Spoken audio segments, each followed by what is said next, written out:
আজকে আমি 70 ঊর্ধ্ব, এই বয়সে আমি অসুস্থ হওয়ার কথা ছিল, কিন্তু এই বাবাকে স্মরণ করে করে আমি এখনো সুস্থতা বোধ করি। কিন্তু আমি আমার পূর্ব জীবন যেটা, সেটা যদি আপনারা জানেন, আপনারা আমার গায়ে থু থু ফেলবেন। একদিন বাবা লঙ্কাতে ছিলেন, সামনে মামনিও ছিলেন।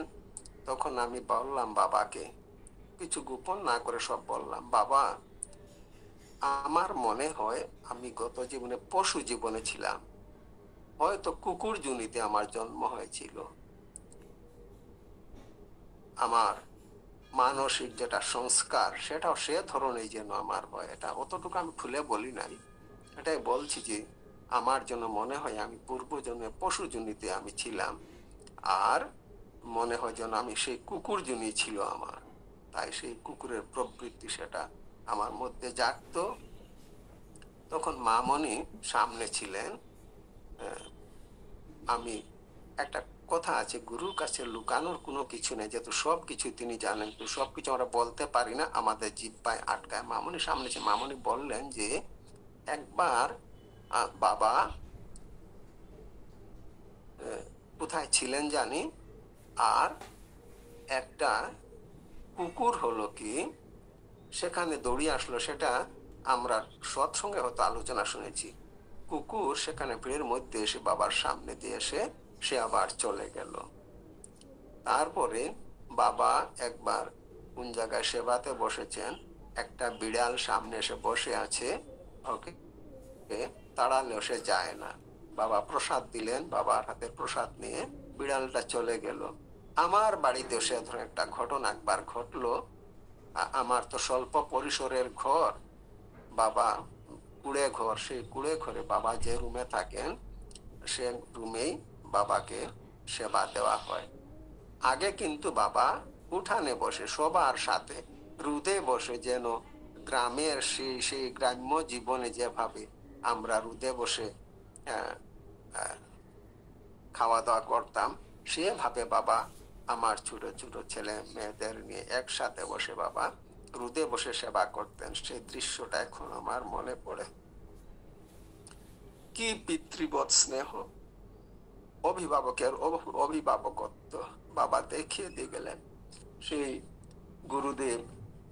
গুরুদেবের যেটা এই যে শিক্ষা, সেই গুরুদেবের শিক্ষা যে এই জন্মের শুভ অশুভ কর্মের ফল আগামী জন্মে ভোগ করতে হবে, আর গত জন্মের যেটা কর্মের ফল সেটা ইহ জন্মে ভোগ করছি। এখন আবার আসছি কুকুর জুনির কথা। আমি যে বললাম আমার পূর্ব জন্মটা আমার কুকুর জুনিতেই ছিল। তাই বাবা প্রথমে তো উঠানে বসে সবার সাথে বসে বাবা সেবা নিতেন, ভক্তবৃন্দের সাথে সেবা নিতে। এভাবে কোনো গুরুকে সেবা নিতে গ্রামাঞ্চলে দেখি না। গুরুর আসনে বসে সেবা করেন, তারপর ভক্তরা সেবা করে, কিন্তু বাবা সবার সাথে বসে সেবা নিতেন লঙ্কাতে। তারপর আমার সেই কুড়ে ঘরে তখন সেদিন বাবাকে সেবা দেওয়া হয়েছে, মামুনি সেবা দিয়েছেন ঘরে, যেখানে বাবা শুতেন। একদিকে মামনি শুতেন, আর একদিকে বাবা শুতেন। দুইটা বিছানা ছিল, আর মাঝে অল্প পরিসর জায়গা, সেখানে বাবা সেবা করছেন। আর একটা বিড়াল এসে করছে কি সেখানে বসে রইল, বিড়ালটা যায় না। আর আমরাও সেদিক থেকে আসেন দেখছি বিড়ালটা বসে আছে, আসলে যদি এদিকে উল্টো দৌড়ে আসে তখন বাবার হয়তো থালের উপর দিয়ে বিড়ালটা চলে যেতে পারে। তাই বিড়ালটাকে মামুনি একটু তাড়াচ্ছিলেন, কিন্তু সে যখন গেল না, বাবা বললেন থাক। আমরাও দেখছি দূরের থেকে, ভয়ে যে কিনারে যদি যাই আমরা, বিড়ালটা হয়তো দৌড়ে বাবার সেবার বিঘ্ন হবে। কিন্তু না, বিড়ালটা নড়াচড়া করছে না, বসে রইল। বাবা একটু প্রসাদ দিলেন, প্রসাদটা নিল, বিড়ালটা নিয়ে সেই যে চলে গেল। সে বিড়ালটা পরে কিন্তু আর দেখলাম না। এভাবে দেখি এই যে বাবার যেটা শিক্ষার কথা, বা গুরুর সঙ্গ করা, সৎসঙ্গ করা, গুরুর প্রসাদ ভোজন করা, গুরু চরণামৃত নেওয়া, এগুলি হয় কি ভাগ্যে থাকলে এগুলি ঘটে। কিন্তু চালাকি করে সেবা নিলে গুরু চরণামৃত নিলে সেটা কোনো ফল দেবে না, সেটা গুরুর সঙ্গ করে আমি ভালোভাবে বুঝেছি। বিভিন্ন জায়গায় গেছি, দূরের থেকে দেখতাম আমি বাবাকে, বাবার পাশেও আমি যেতাম না, দূরের থেকে দেখতাম। আমার বাড়িতে আমার কুড়ে ঘরে যখন বাবা আসতেন আমিও দূরে দূরে থাকতাম। এই যে বললাম আমার পূর্ব জীবনটা পশুজনিতে ছিল, তাই সেই পশুজনিতে আমি ছিলাম।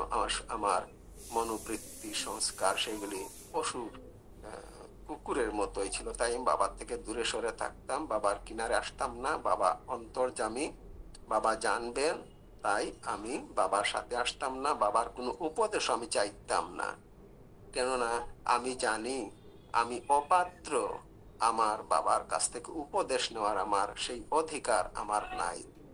তাই এই যে গুরুদেব বাবা এই বিড়াল বা কুকুরের যেটা দৃষ্টান্ত আমরা দেখলাম, মামুনের মুখে শুনলাম, এভাবেই দেখেছি যে পশুরাও তার হয়তো কোনো কারণবশত তার পশু জনিতে জন্ম হয়েছে, কিন্তু তার পূর্ব জন্মের যে সংস্কার তার রয়ে গেল। সে আমার কুড়ে করে বাবার সামনে বিড়ালটা বসে আছে একটু প্রসাদ পাওয়ার জন্য। বিড়ালটা কি বুঝলো? সে বসে আছে, নড়াচড়া করছে না, মিউ মিউ বলে ডাকছেও না, কিন্তু বসে আছে একটু প্রসাদ পাওয়ার জন্য। প্রসাদ নিল, প্রসাদ নিয়ে প্রসাদ চেটে খেয়ে চলে গেল। তার জন্মটা বোধহয় সার্থক হয়ে গেল, সেই বিড়ালটাকে আর দেখল